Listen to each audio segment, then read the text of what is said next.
Rebecca Motti, our fearless finance manager, is here.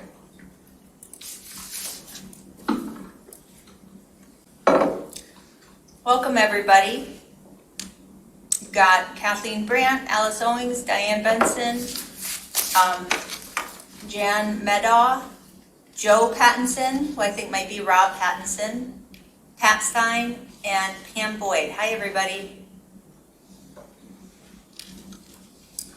We're just waiting for Donna.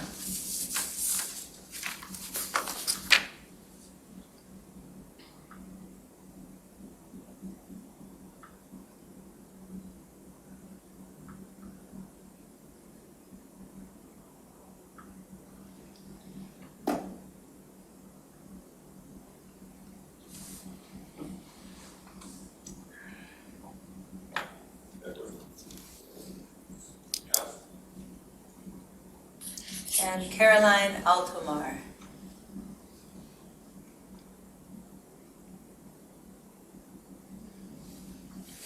And while we have a minute, I was telling folks before, Andy Hood, our chief, is doing quite well given the circumstances. He really appreciates everybody's calls yesterday and dropping things off at the fire station. He and his wife are getting just a beautiful outpouring of support from their neighbors and community. And they're staying with friends for a couple nights, and they'll be in a hotel that they have secured until mid-December, and then they have a place to rent from mid-December on. So he was busy yesterday just buying clothes and toothbrushes. And they're just very grateful everybody was okay.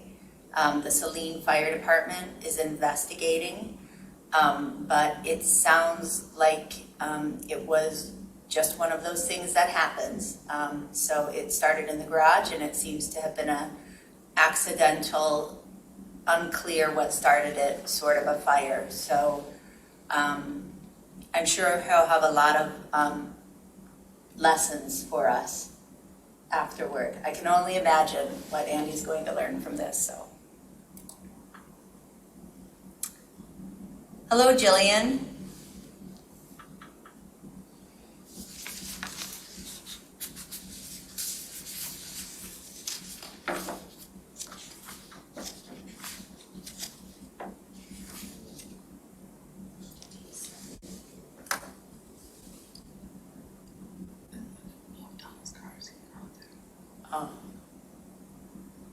Can you check real quick?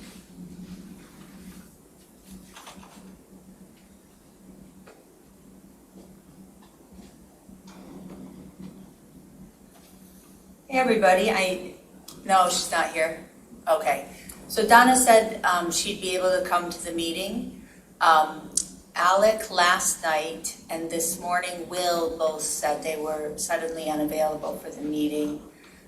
Donna this morning said she would still be at the meeting, but we need 2 to have quorum, so we can't officially begin the meeting until we have a second member of the committee. Rebecca Motti, our finance manager, is a staff person and not formally a part of the committee. So I'll tell you what, since we have folks here, let's give Donna, hi Deb, thanks for coming. I'll tell you what, I'm not sure if we're going to have quorum for this meeting with the sudden unavailability of the supervisor and trustee Jerome. Donna said she was going to be here, but not here yet.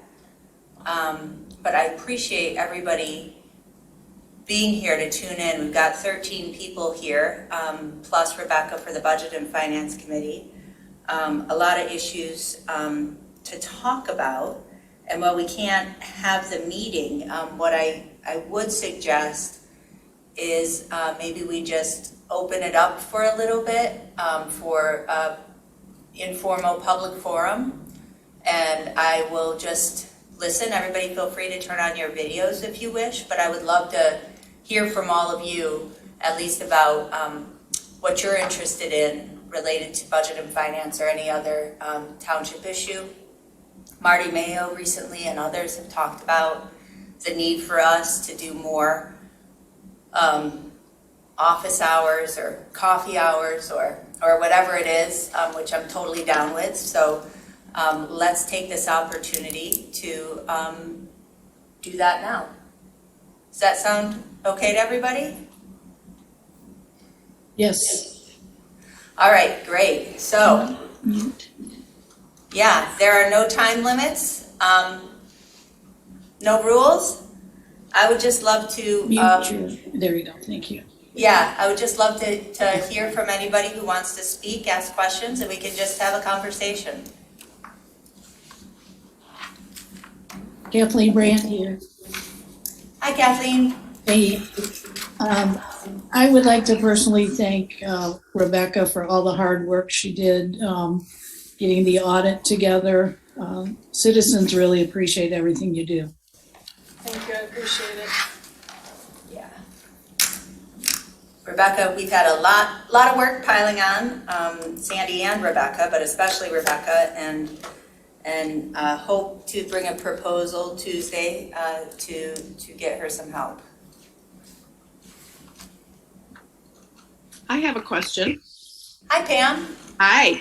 I was scrambling to get logged on and such. Can you re-say again why we don't have quorum? What happened to the rest of the members of this committee? Sure. Yeah, so it's a standing meeting set up for the same time every day, every month. So it's been on everyone's calendars. Alec emailed last night and said that he had a work conflict.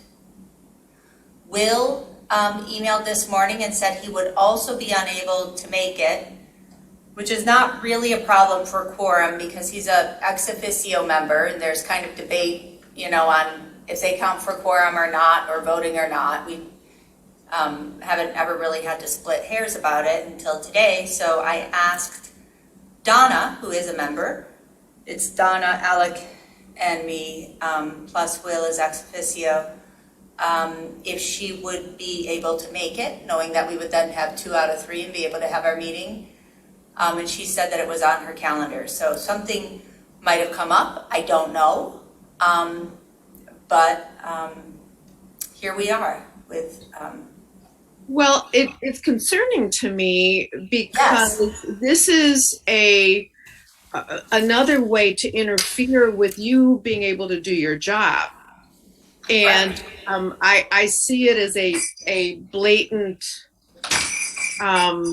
ploy to not allow you to do your job. And I'm very, very disappointed in the other members of this committee.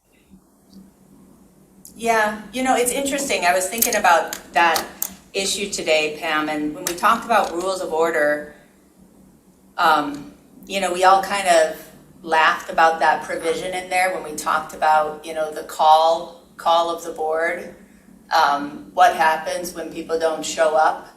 And we kind of laughed to ourselves as a board, like, oh, well, when would that ever happen? It happens in Congress when people want to avoid votes, or it happens in, Texas recently.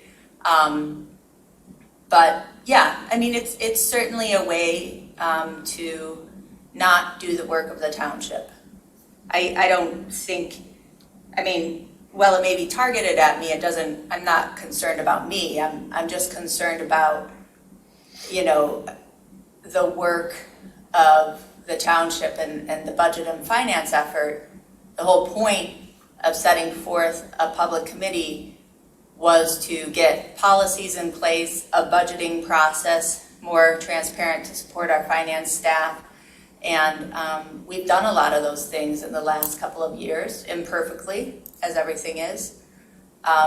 So yeah, I'm just concerned about the work. And let's be clear, they also canceled or were unable to attend your meeting. Recording in progress. Sorry, go ahead. They were also unable to attend your meeting in August. So this is actually not the first time this has happened. Right. And I think a policy solution, I mean, so part of this, started, the supervisor and I have different views of what the law is. And so, some of the conflict around that, but really it was the August 17th vote of the board that adopted a job description of the supervisor that included a phrase, something like chair of BNF or chair of finance committee, along with a lot of things. And it was, regardless of who should be the chair of the committee, it was just a pretty poorly written job description. And so it created confusion at best. And our attorney has advised, and I agree, that, if the board would like to abolish this committee, to appoint a different chair of this committee, to change the charge of this committee, whatever it is, that's totally the board's prerogative. But if they're going to do it, they should write it clearly so that it sticks. If you're going to do it right. Well, they've lost more of my respect. So, and I'll stop there. I think I've said more than enough. Thank you. And I too agree with Kathleen Brandt. Rebecca, really appreciate your work and your effort. I know you've worked quite hard and I appreciate it. Thank you. Thank you. And Rebecca, maybe it'd be helpful if you could kind of describe with the shifting, because we've actively been, shifting some responsibilities. Last Tuesday, Sandy was appointed deputy treasurer. And Rebecca, there was a lot of talk about what that would or would not take off your plate. Could you talk about first the very small amount that does take off your plate? Well, right now is a lull for cash receipts because we aren't taking in tax payments. And so it's not a whole lot taking off my plate right now. Come December 1st, it'll be a little bit more.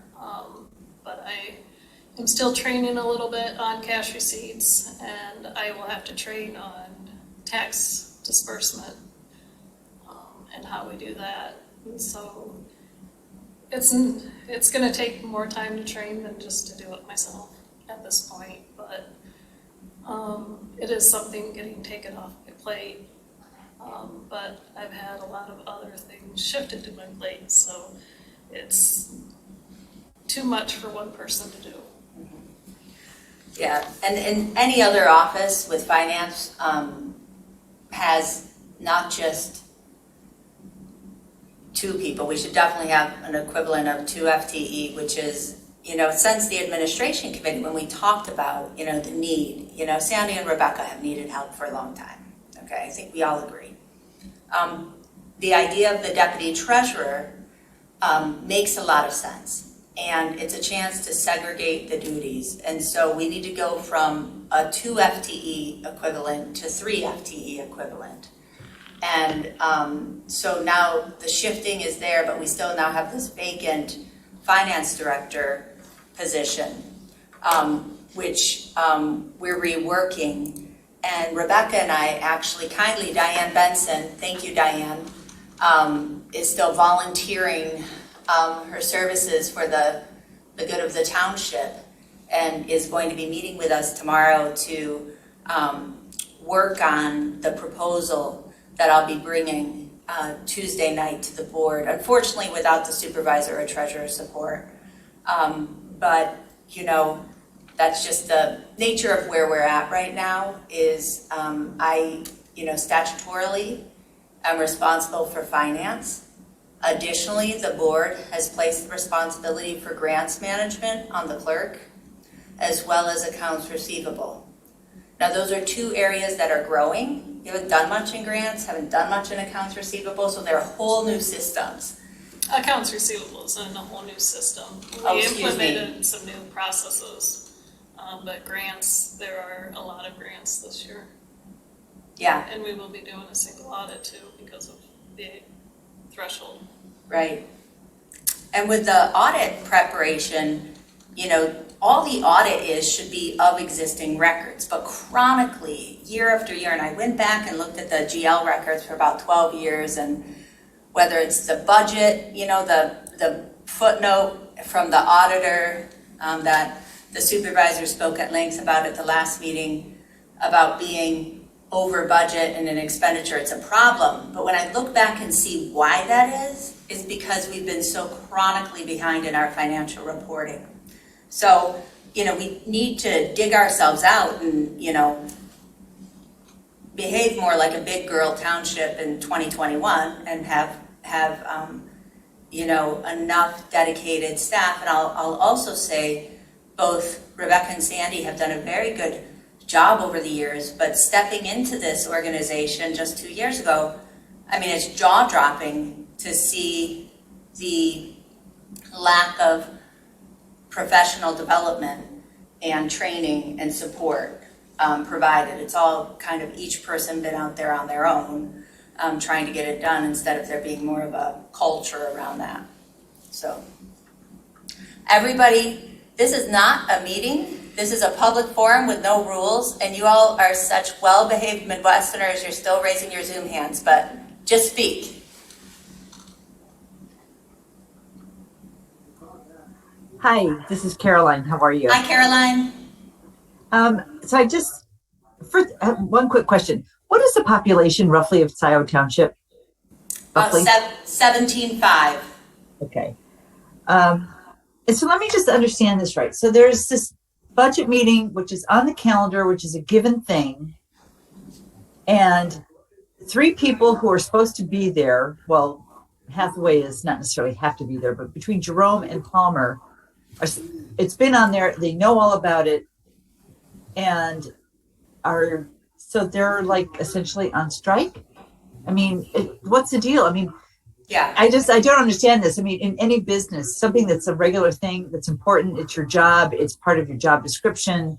It's not like this was a last minute thing. I just absolutely can't for the life of me understand how anything outside of a family emergency comes up in front of things that you were elected to do, for pity's sake. This is stunning to me. And although unfortunately we'll never ever be able to kind of get inside people's heads, I agree with what Pam said earlier, that it sure does seem to me that this is a way to boycott, to thwart, and so on. And it's just, it boggles my mind. It just makes you want to scream. Scream. I just get so outraged by all of this. And just, I tell you, Ms. Flintoff, your professionalism through this whole thing, oh man, you deserve like tons of applause and a big pat on the back. And someday I'll buy you a beer or something like that. Yes. Or whatever, because honestly, a beer and a break. Yes. Yeah, because I tell you, last month's meeting, and you just kind of soldiered on, and you were being treated abominably, in my opinion, and you never got nasty or snarky or anything like that. It just, oh my God, you astound me with your professionalism. So, gosh, we so admire you. Just keep, we're doing what we can to try to help you out. So there. Well, thank you, Caroline. That's very kind. And but Will did send out an email today to us saying an alternative to budget and finance. He was thinking more that maybe we just wouldn't have a budget and finance committee. Maybe in the future we just have meetings with staff and maybe with the new administrator. And, frankly, when I, was deputy clerk here from 2017 to 2019, working just on elections about 5 hours a week, I really wasn't involved in much township stuff because I was busy with my other job and my kids. But my first meeting that I sat through was the March 2019 budget adoption meeting here in this room. And that's really where it was clear to me that we needed a new process and that the board really didn't understand what was going on. And that's something, and not through anybody's fault. They're all educated people. They thought they knew what they needed to know. But they just weren't provided much information. And so, my mission since coming in as clerk was not to delegate my statutory responsibility the way other clerks have done, which, Kathy's on and Nancy, and that's their prerogative, and I respect that, but was to directly manage finance staff, as most clerks do. Look at any other township.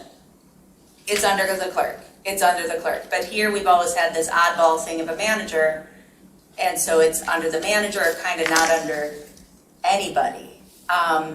So, this committee's a imperfect, but I think valuable way of saying we need policies, we need protocols, we need to look at these issues and have, like, for example, today we were going to talk about the capital improvement plan or the budget process, these processes that, it's a sort of, we remain chronically behind.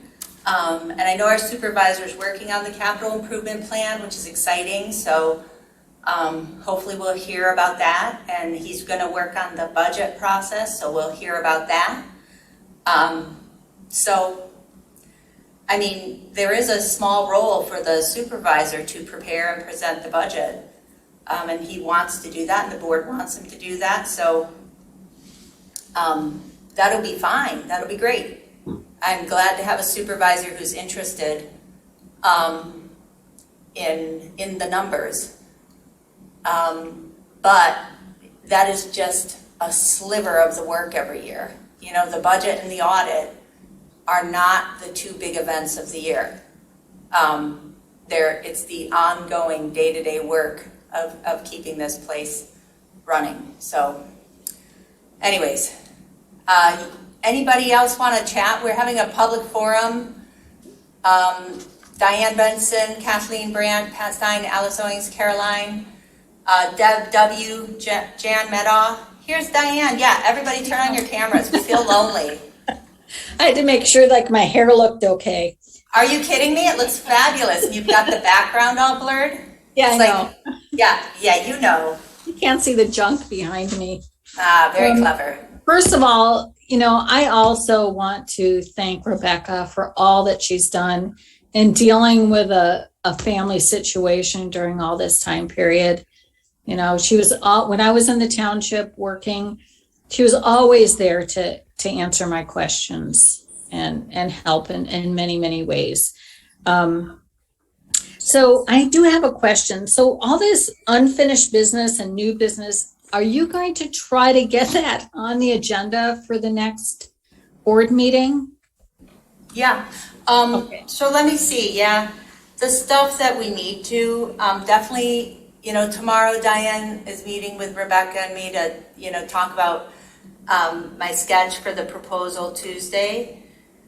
The corrective action plan, I think the capital improvement plans and budget process are going to be kicked back. Those are just going to be a little late. The corrective action plan is something that, typically that's something that never sees the light of day around here. It's not news that we've had to do a corrective action plan. I went back, it's not a big deal, it's just a thing. Typically, the manager has done it. I went back in the reports and saw a bunch of corrective action plans we've done. But it's just a chance for both Donna and I as treasurer and clerk to address some of the deficiencies that the auditors found in our procedures.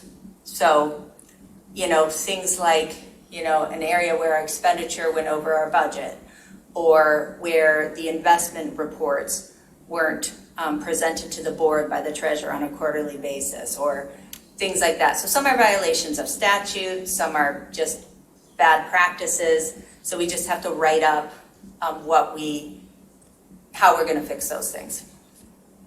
That's especially what I was interested in, is the corrective action.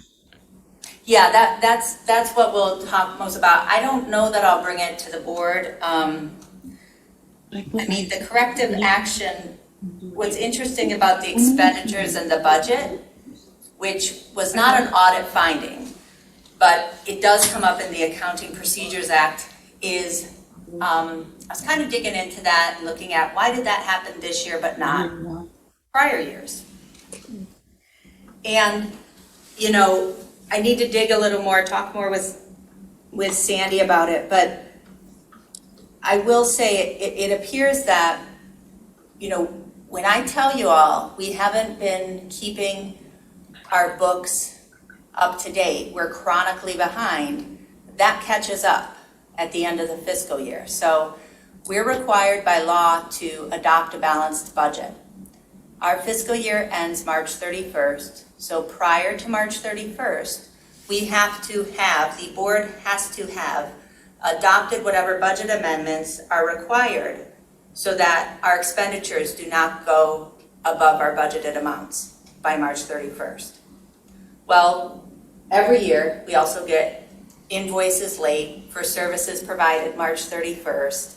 Our contract system, Rebecca does an amazing job of keeping track of our contracts, but it's got holes in it, the system. We don't use encumbrances. We hadn't been using POs. We hadn't even been using all the tools in the system that we have. It's all through spreadsheets and things. And so in prior years, it looks like what we've historically done is done the budget amendments maybe 2 months after March 31st. So of course they always equal because we've already received we know exactly what our expenses are by the time we enter the budget amendment. So, you know, we might have little mistakes and things might not look as clean as they used to, but I can tell you that is because they're real and we're learning and figuring it out. Jessica, this is Kathleen. I have a question. I heard you mention that you are now responsible for accounts receivable. I thought that was a treasury function. How can that be under your purview? Yeah, that's a good question. So under the statute, accounts receivable is under neither the clerk or treasurer. It's up to the board. Now, the treasurer is always responsible for taking in tax. And then the history of utilities, you know, that's our other big accounts receivable. We have Sean Slane, who's our amazing staff person you've probably talked to if you're a utilities customer. She does all of the utility billing. And Rebecca, was that historically under the treasurer? Do you know? I don't know the history on that one. I know Sean's done it since I've been here, so 8 years. Okay, so at least for 8 years, it's been kind of a standalone under utilities. And then in terms of other receivables, Kathleen, we just don't have many because we don't charge many fees. Right. So if you distinguish tax payments, so all of that effort, which I do recall in the last trustee meeting, there was a comment that the biggest workload was receivables. And I said, why is that to myself? But I've said it on some of these meetings. Why receivables, if you consider tax payment as a receivable, why is that a big effort? That if we had online payments, which I mentioned, Saline Township has that. They only have 2,000 residents. They have the same BSNA software. If they can figure it out, we should be able to also. But so then, question back to, if you're not responsible for tax collection, that's clearly under the treasurer's responsibility. Yeah, Rebecca, I think that, Kathleen, you might be using cash receivables differently than maybe we've used cash receipting. And Rebecca, can you explain a little bit more about it? We do have an online payment service for people that want to pay their tax and utility payments online.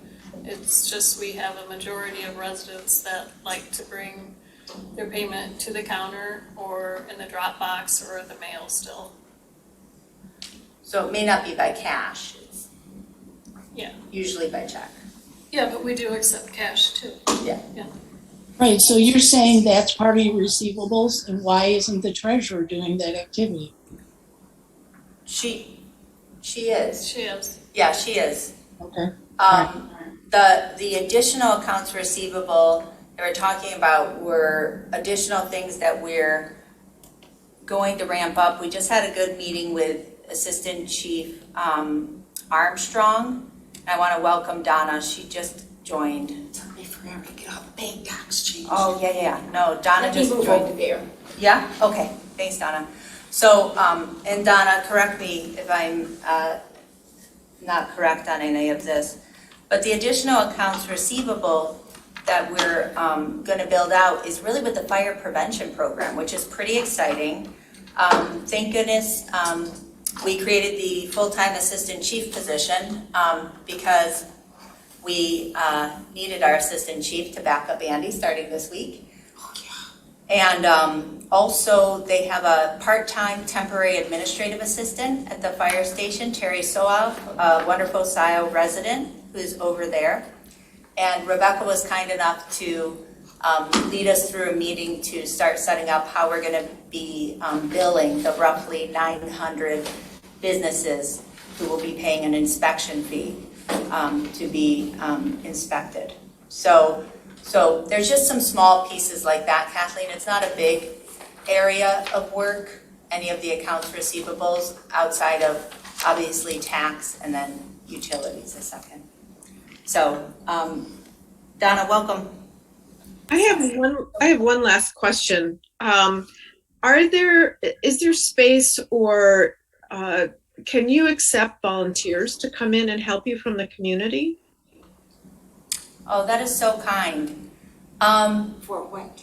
Probably, she was just talking about the workload and finance. Probably, Answering phones even. well, certainly for something like that, I think. I mean, elections is always a time where we use a lot of volunteers. We have an intern coming in to utilities to help out Sean for a bit. I would think if somebody had some like regular time to volunteer in the office, that could be helpful. Yeah, but let's think about that. Thank you. No, thank you.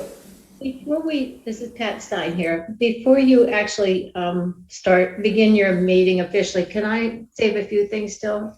Please, yeah. Okay. So picking up where Carolyn left off about last Tuesday's meeting, or was it the Tuesday before? Jessica, we would have to call that meeting Grace Under Fire. So impressed by the way you were able to continue to be so professional when very unprofessional behavior was being targeted towards you. It's awful that you had to sit through that, and I apologize that happened. And I wish there was a way we could stop such behavior, but maybe soon. But I want to also say, Rebecca, it's so nice to see you. We hear all the time about what a hard worker you are. I mean, it's always Rebecca, Rebecca, Rebecca, and I'm so glad to see your friendly face. And Donna, I can't tell you how glad I am that you showed up today. So kudos. Well, I was at the bank doing my business, and it took me much longer, but they went through everything, so I'm glad we did it.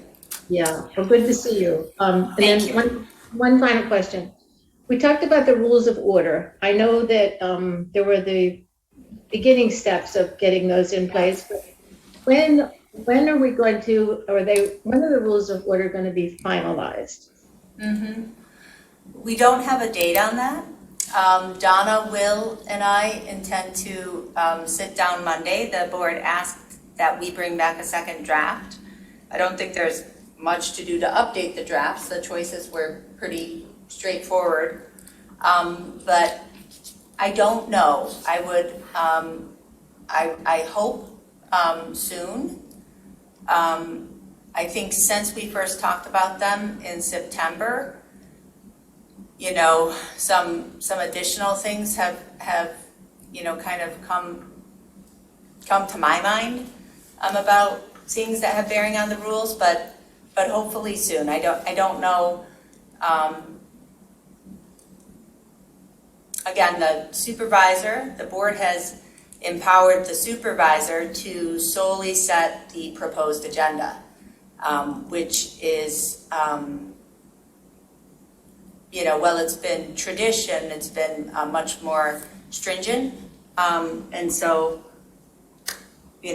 can ask the supervisor. Certainly the agenda is never finalized until the board actually adopts the agenda. So that's why sometimes our adoption of the agenda item takes a long time, because we are duking out what's going to be on the agenda at that moment.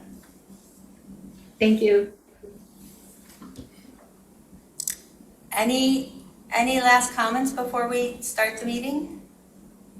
Yes, Jillian here. I have my Hi. hand up, but I know you said just go ahead and speak. I But know. I was waiting for Donna actually, because I've been thinking about, well, there's something that a resident that she's on a couple of committees had told me that regarding let's see, the Zoom, the hybrid meetings, and just thinking of the finance part of all of that. We spent $25,000. So they got me thinking even further back in time. And, I've gone through a lot of information, and there was one thing in the general fund that we have, I think, it was $7 million in unrestricted, and there's other money in there, of course. But Donna, as the treasurer, and since we're in the budget and finance, it's, I believe, your statutory duty to invest for the township. Yes. And yeah, that's right. Okay. So then I was thinking of, 7 million, let's just look at the 7 million on its own. That didn't happen overnight. You've been working on this for years, and just, we've been pretty fortunate to have you and your wisdom in investing. So when I see that we've spent $25,000 on this hybrid Zoom and whatnot, that, it was a good thing. But now we're going to, at least from this resident had told me that, and committee member, that we're going to get rid of it. So isn't that a waste of money? I guess that bothers me a lot. And it doesn't seem like, Donna, that you're a wasteful person. So I don't know, is this, you've invested so much for us. So what is your thought on all of that? Are you talking about the investment in like our equipment, et cetera? Yes. And if that's just, was that a temporary 25,000 that we're just gonna?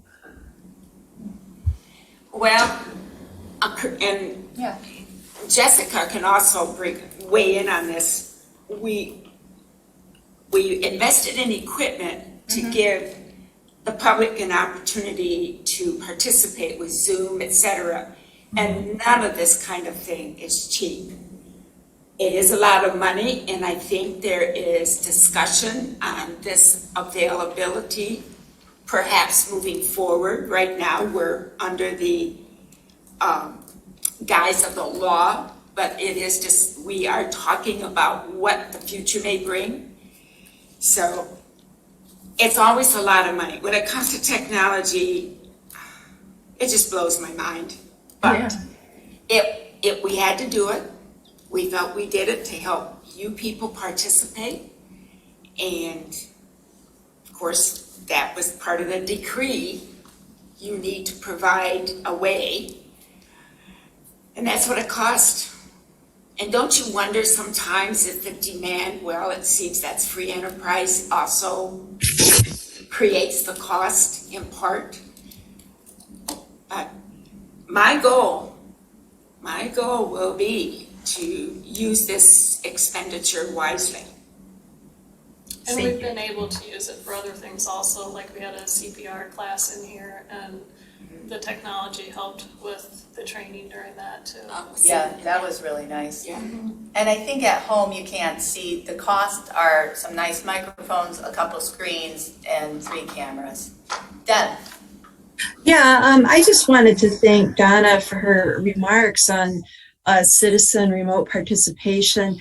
I am trying to be as active as I can and responsible citizen, and the investment in this technology has enabled me to participate. I submitted a letter to the trustees. Don't think it's made the agenda yet, but just to reiterate, I have disabilities that make it difficult to get to these meetings in person, and that's one reason for one person. But citizen participation is, that's what makes a strong democracy in my mind. So, to your point, I hate to see money spent and then not used in the future. And this seems, at least from my lens, to be something that, boy, it'd be great to continue it after year end. So I just wanted to thank you, Donna, for your remarks. I agree. Absolutely. Thanks. Thank you. Okay. All right, let's call this meeting to order at 4:15 or 4:20, I think that clock's 4:09. I need to fix that clock. It's tripping me up. Present is Treasurer Palmer and myself, Clerk Flintoft. Absent is Trustee Jerome and Supervisor Hathaway. Also present is our Deputy Treasurer, Sandy Egler, as well as our Finance Manager, Rebecca Maudie. So thank you, everybody, for being here. Donna, you want to take a quick look at the agenda? Mostly all just discussion, but I think we can move through some of these pretty quickly.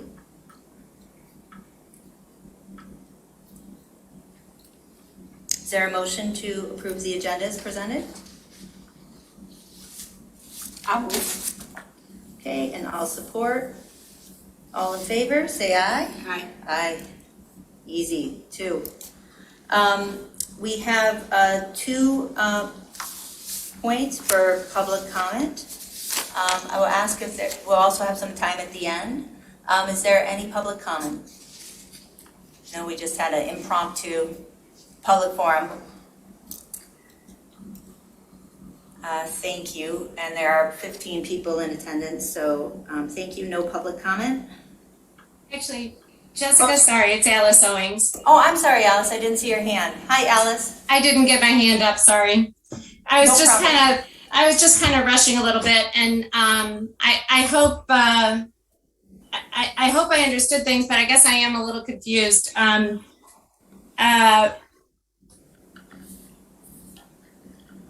feeling like there are obviously 2 very divergent sides here, and one of the objections to sort of incorporating the supervisor into this committee seemed to have been because there was an error in what was stated in the background of the motion that was passed. So what was stated in the background was that, he's a member of this meeting because he's a member of all the meetings, but as somebody has pointed out, that is actually charter township language. So that's not applicable here. So he is not, in fact, an ex officio member. And so, my understanding was that it was determined he was a member. And so therefore he is a voting member. So therefore there is a decorum. And it's sort of like, it feels like to me, so many of the things are, we've got these foot faults and people are running afoul of them, and I'll note, I think that motion was done in sort of this first or second meeting of the new board. So, pulling language inadvertently from a charter township motion instead of a common law. I don't know. It feels very much like, I guess I just want it noted in the record that I actually don't think you have a quorum to conduct business. And when I say noted in the record, I guess it doesn't matter because there aren't any minutes. And so that's because this committee has not been conducted in any way pursuant to Open Meeting Act rules. And, I'm sure my comments, may or may not make it anyway, because my comments may or may not make it accurately into the other minutes as well. And I know I've turned into a broken record with that, but I think, there's a lot that gets thrown out at these meetings. Things are illegal and things are, I'm really struggling to find a path through to try to find even a common ground. So I just note again, as I did in, prior meetings, that, open meeting act violations ultimately can result in criminal liability. So again, to note in the record, I want to urge a preservation of all the evidence of this committee, because there have been meetings. Now, Jessica, I'll also remind you, there was a meeting that you canceled without any notice, and that was a meeting where I was very eager to discuss the budget. So I just don't think that it's all the fault of one side. I would just encourage people. So in any event, I would like it noted in the record that complete and unedited videos of the Budget and Finance Committee, for as long as the Budget and Finance Committee has had either any type of electronic stored information, ESI, that those be preserved, since we don't have any minutes, and notwithstanding if some minutes were produced. I'd like to see those on the Scio website. I'm assuming, given the Granicus money was, entered, that could happen. If not, Michigan Radio is now hosting a website for local municipalities that are not able to do so. So I really come with an attitude of listening and learning and trying to see a middle ground, but these kinds of, I don't know. I mean, I came assuming there was a meeting today with 4 members, and I don't know what's happened, but this comment that it's fine to do it without a quorum, I just don't understand that either. And I actually am a corporate lawyer. So thank you for listening. I appreciate it. Thank you, Alice. And I believe we have a quorum with the treasurer and myself present. So discussion, first item up, unfinished business. Not much to say about this without the supervisor here, but the 6-year capital improvements plan, I know Will's been working with department heads on that. Again, that's something that's set forth in our ordinance. We pulled together the first one, or at least the first one in a while, 6-year kind of township wide. Our water and sewer have had a CIP. But this is something that